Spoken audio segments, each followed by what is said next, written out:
અધિક માસમાં દાદાની અધિક શણગારની વિશેષ સેવા અંતર્ગત 17/5/26 રવિવારના રોજ સુપ્રસિદ્ધ સાળંગપુર ધામ દરબારમાં ભક્તિ અને કલાનું અદ્ભુત સંગમ જોવા મળ્યું. શાસ્ત્રી સ્વામી હરિપ્રકાશ દાસજીની પ્રેરણાથી અને કોઠારી વિવેક સાગર દાસજી સ્વામીના માર્ગદર્શન હેઠળ કષ્ટભંજન દાદાને અત્યંત દિવ્ય અને આકર્ષક વાઘા ધરાવવામાં આવ્યા. સિંહાસનને ગુલાબના સુગંધિત ફૂલોનો ઉપયોગ કરીને કલાત્મક રીતે સજાવવામાં આવ્યું. દાદાના ચરણોમાં કાજુ કતરી, બરફી, પેંડા અને સુખડી સહિતની અનેક અવનવી મીઠાઈઓનો ભવ્ય 56 ભોગ, અન્નકૂટ, 200 કિલો જાંબુ, 108 સુખડીનું અન્નકૂટ ધરાવવામાં આવ્યું.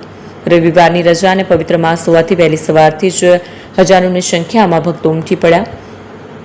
પવિત્ર અધિક માસ નિમિત્તે મંદિરના પટાંગણમાં ભક્તોના પારિવારિક સુખ અને શાંતિ અર્થે એક વિશેષ હનુમાન ચાલીસા યજ્ઞનું ભવ્ય આયોજન કરવામાં આવ્યું. આ યજ્ઞ આજરોજ તારીખ 17 મેથી શરૂ થઈ આગામી 15 જૂન 2026 સુધી ચાલશે.